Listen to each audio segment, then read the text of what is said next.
¿Qué tal, amigos? Muy buenos días. Bienvenidos a esta edición de Diálogo Abierto. Estamos en Radio Nacional, en sintonía con todo el país. Los sucesos de hace pocas horas en La Parada, en el mercado mayorista de La Parada, ha puesto en alerta a la ciudadanía.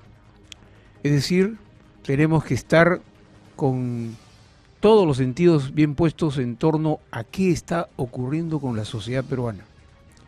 ¿Qué nos está pasando a los peruanos que ante cualquier situación se desborda en violencia extrema, desenfrenada y que finalmente termina no solo en víctimas fatales, sino en tremendos daños materiales?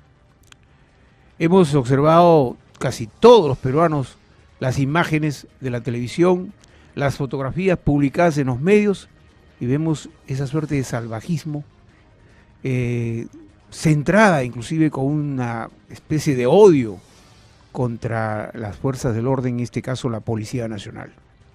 La imagen que publica en su portada el día de ayer, la fotografía del policía caído y agredido y arrastrado de las piernas por un grupo de delincuentes, pone en evidencia que algo está ocurriendo en nuestro país, que todos parecen estar de alguna u otra manera comprometidos con este estado de violencia. Nosotros en Diálogo Abierto queremos justamente analizar esta problemática más allá de los incidentes que han ocurrido, que son sumamente graves. El presidente de la República ya ha expresado una posición del Ejecutivo respecto a la necesidad de frenar estos actos y sancionar drásticamente a los responsables. La alcaldesa de Lima ha asumido su responsabilidad política, según sus propias declaraciones, y en estas próximas horas está retornando a Lima, o si no, de pronto ya retornó. Hay muchos que han expresado opiniones respecto a lo que ha ocurrido en esta suerte de litigio entre comerciantes mayoristas y las autoridades municipales. Pero hay algo más seguramente detrás de todo esto y hemos invitado justo para analizar este problema a tres distinguidas personas que no solamente ustedes conocen, sino que todo el país conoce y que siempre opinan con mucha puntualidad respecto a lo que acontece en nuestro país.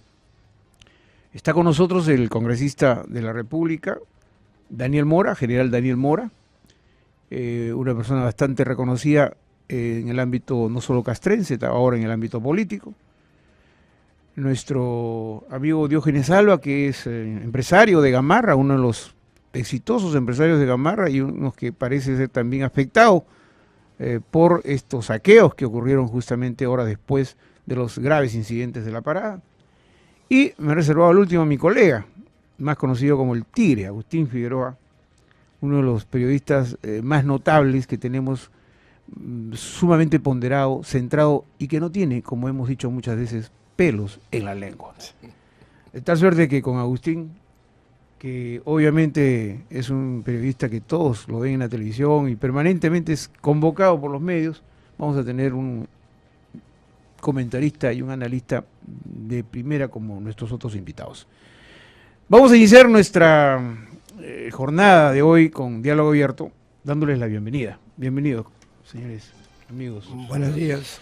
Y preguntarle al general Daniel Mora, congresista de la República, por Perú Posible, ¿qué está pasando, general? ¿Qué es lo que ocurre en nuestra sociedad?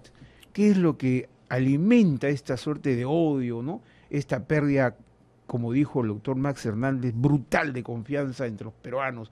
Ya no nos queremos, ya parece que somos enemigos, uno y otro, no nos vemos bien, casi nadie sonríe cuando tiene algún compatriota al lado, más bien trata de achatarlo, ¿no? Golpearlo. ¿Qué pasa? ¿Ha ocurrido una transformación que no nos hemos dado cuenta en la sociedad? Siempre ha sido así. Siempre ha sido así. El Latinobarómetro, me hace recordar, en una encuesta a nivel latinoamericano, ubicaba al Perú en primer lugar en niveles de confianza. Es decir, somos el país más desconfiado de la región. El nivel de confianza entre las personas es 13%. Un nivel de desconfianza del 87%. ¿Sabe quién nos gana? Chile. Chile y Perú son los países más desconfiados de la región. Entonces, miremoslos por ahí. Ahora, el Perú está avanzando en una carrera de No me digas que es una crecimiento. herencia traumática esto. Imagínate, O sea, después de la guerra del Pacífico nos hemos quedado tan desconfiados tu que... vecino, Mm. de 10 cosas que te dice, le crees una. Entonces imagínate tremendo ese problema. nivel, no creemos en nada, ese es el tema. Y el Perú, que está caminando hacia una carrera hacia el crecimiento, que quiere rozar el desarrollo, también choca con el problema también de hace muchas décadas de la informalidad. Y saco a colación lo siguiente: nosotros cuando comenzamos a sacar los mineros informales o ilegales en Madre de Dios, hicimos un operativo Laurun 2 que salió exitoso. Cuando usted estuvo de se ministro de planificó un mes. Cuando el presidente dijo, ya, no, le dije, un mes, vamos a planificar bien. Y se planificó, destruimos 157 dragas, no hubo un muerto, con fiscales, todo, etcétera. Bueno, a margen de eso, 33.000 mineros ilegales. Le conversaba a Agustín ahora antes de entrar acá, que para mí es un problema de economía ilegal en el país. Si tú vas a Madre de Dios, ves eso. Si vas a Puno, 75% de economía ilegal. También la minería ilegal. Si vas a Albrae, tala ilegal, minería ilegal, tráfico de drogas. Todo es ilegal. ¿Por qué? Porque como no hay Estado, se genera un pequeño Estado entre otro Estado y comienzan a mover toda la cuestión ilegal. Porque es lógico que sea así. Y bajamos a más, en Lima también hay economía ilegal. Y acá está chocando con mafias. Está chocando con la mafia de transporte, con la mafia etcétera, la mafia de la parada. ¿Quién no sabe que existe ahí? Y una zona rodada de delincuentes. Esto para mí, el origen puede ser que un país que camina hacia la formalidad, que ojalá caminemos planificadamente, van a surgir estos problemas y muchos más. Y que para ello tenemos que tomar previsiones. Exactamente, y vamos a hablar además de lo que significa el principio de autoridad, porque parece ser, ¿no?, que se ha resquebrajado sistemáticamente y la gente entiende que el orden no es necesario en una sociedad como la peruana, que dice que está progresando y avanzando.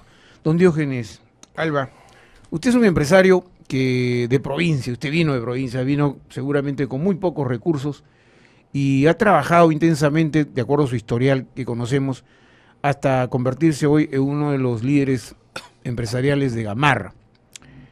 Usted como empresario, y que además ha sido víctima también de esta inseguridad ciudadana en su momento, ¿qué nos puede comentar? ¿Qué cree usted que está, como dice el general, hay algo que nos ha generado un altísimo nivel de desconfianza? ¿Usted comparte lo mismo? Yo sí comparto con el general, lo que él dice pues es la informalidad, pero quien crea la informalidad crea el mismo Estado. Crean las mismas autoridades. Lo que pasa en La Victoria es igual. Viene un alcalde, ¿quiénes son sus policías municipales? Delincuentes. ¿Quiénes son los que cobran los parqueos? Delincuentes. ¿Quiénes están alrededor?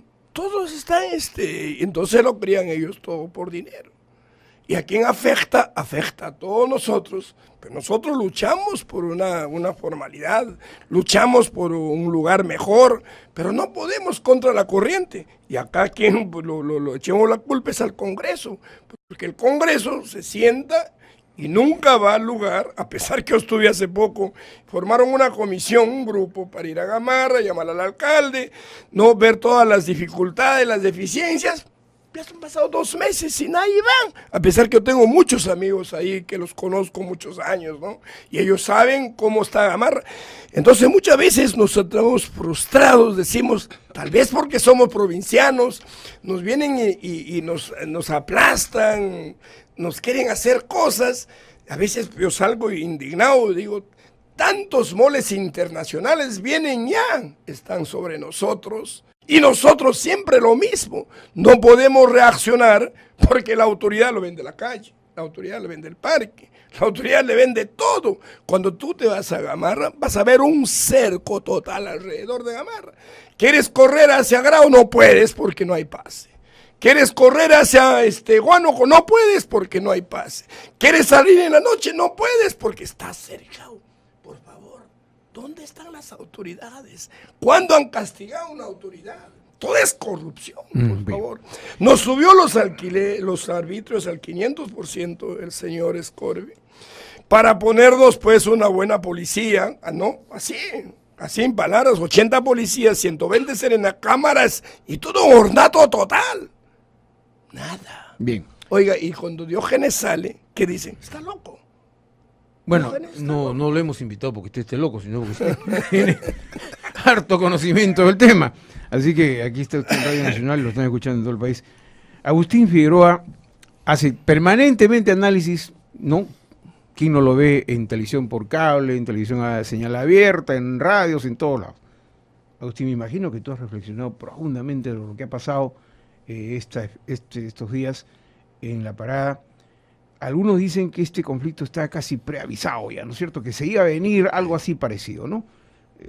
Sin embargo, las autoridades como que esquivan un poco el asunto y dicen, no, nosotros hemos actuado de buena fe, fuimos a poner unos bloques y no pensamos que iban a reaccionar esta masa de delincuentes como lo hicieron el otro día. ¿Qué piensas? ¿Qué está pasando? Bueno, en primer lugar quiero agradecer tus palabras generosas.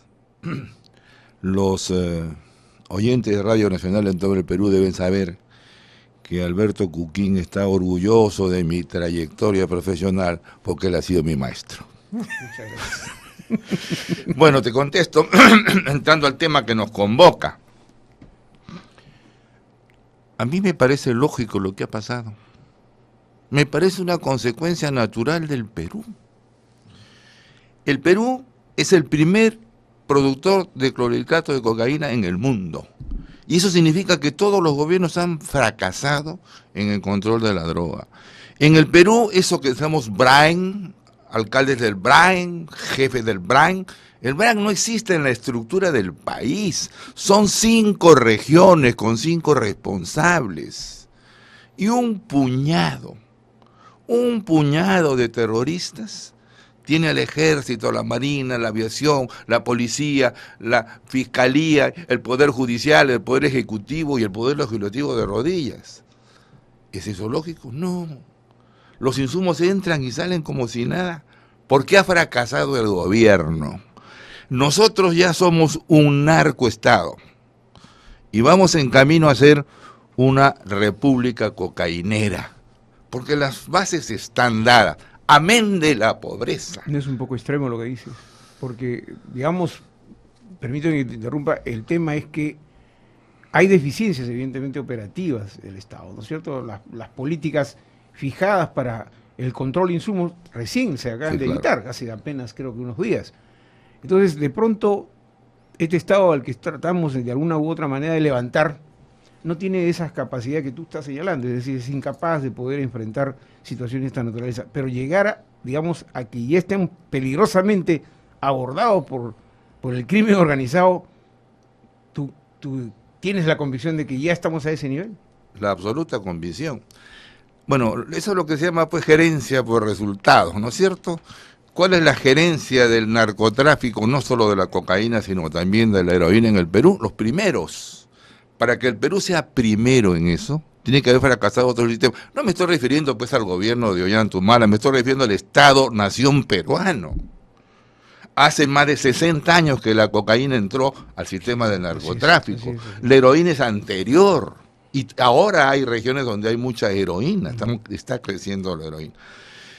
Aparte de eso, otro de los factores que influye es que la medición de la pobreza es falsa. No que somos 35%, 40% de pobres. La pobreza se determina, la carencia de una necesidad básica te convierte en pobre. La carencia de 2 en pobre extremo. Esa es la verdad, no que 3 soles diarios ni con 5 soles diarios. Con un grupo de personas hicimos un trabajo, que desgraciadamente no lo hemos repetido. ¿Cuál es la autopercepción de la pobreza? Es decir, ¿quiénes se consideran pobres en el Perú? Más del 70% se percibe como pobre, y tiene razón.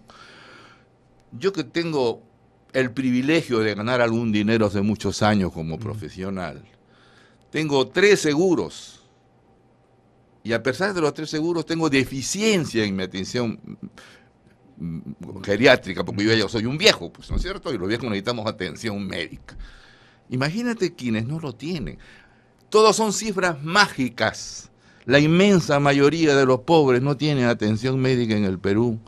La educación más del 60% de los chicos que terminan la primaria en los colegios nacionales y en muchos privados no entiende lo que lee. Ese es el drama del Perú, inmensa cantidad de droga y poca educación. Claro, o sea, nos hemos quedado, como dirían algunos, en el diagnóstico de siempre, Sí. ¿no es cierto? Y no hemos avanzado No. en ejecutar acciones.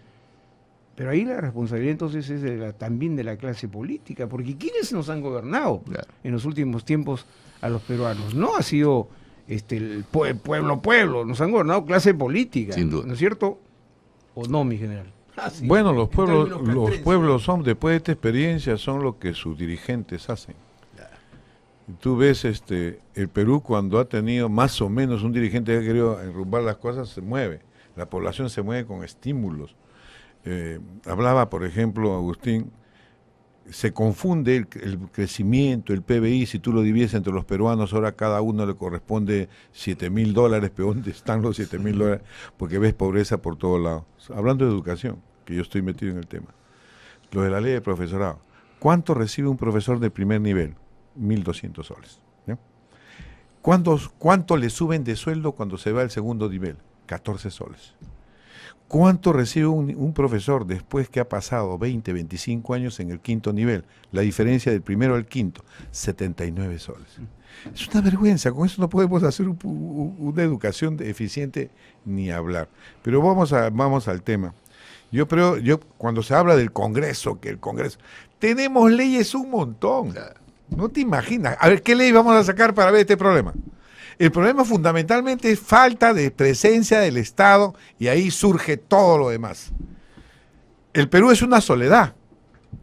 De 1.834 distritos solamente hay policías en 900. Hay más de 1.000 que no tienen un solo policía. 1.000 distritos del Perú. Entonces, ¿qué cosa quiere que surja ahí? Ahí los más vivos agarran todo y manejan todo ahí. Y trata de entrar ahora en la convención. Que quiten y toda esa parte. Ya se acostumbró esa población a vivir de la gallinita que vende a 50 soles, 60 soles le pagan una gallinita a los narcoterroristas que le llamamos nosotros, y 30 soles por un kilo de huevo. Es decir, poblaciones de 60, ¿tú crees que vale la pena juntarse 60 para formar un poblado? Ni hablar. Son los tambos de todos los narcotraficantes allí. Entonces, todo el mundo se ha acostumbrado a una economía ilegal, se ha acostumbrado a la ausencia del Estado. Si tú vas a Puno, la minería ilegal, la población pide que salga la minería ilegal porque ni siquiera son los puneños. Igual te vas a Madrid. Entonces, todo es ilegal. Entonces, esta falta de presencia del Estado, yo pienso que es fundamental para que esto no haya ocurrido y las leyes no se cumplen. Claro. Y no solo presencia del Estado, queridos amigos, porque ustedes están Porque escuchando si no hay ya, Estado no se cumple claro, ninguna ley. Pues. posiciones bastante críticas sobre este Estado que tenemos, pero claro, si el Estado inclusive ni siquiera se logra reformar. Sí, yo quisiera darte una ¿Cómo? estadística que hablaba Agustín también, de la pobreza. No roza el desarrollo a nadie ni el crecimiento, nada, te pachacute nomás. Pero el Banco Mundial acaba de dar una estadística que es sumamente importante. De 10 muchachos de 18 a 23 años, solo 3, uno consigue trabajo y 2 estudian y trabajan. 7 no tienen nada.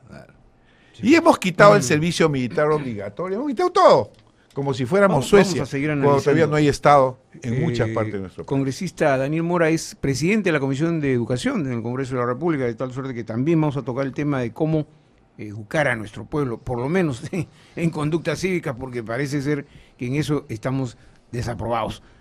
Don Diógenes, se ha hablado de la informalidad y una de las tareas en las que yo recuerdo en algún tiempo haberlo entrevistado a usted, que le puso bastante énfasis, fue tratar de formalizar Gamarra, ¿no es cierto? O sea, el gran conjunto de productores de Gamarra tenían que entrar a la formalidad porque había muchos que estaban en el límite de la informalidad.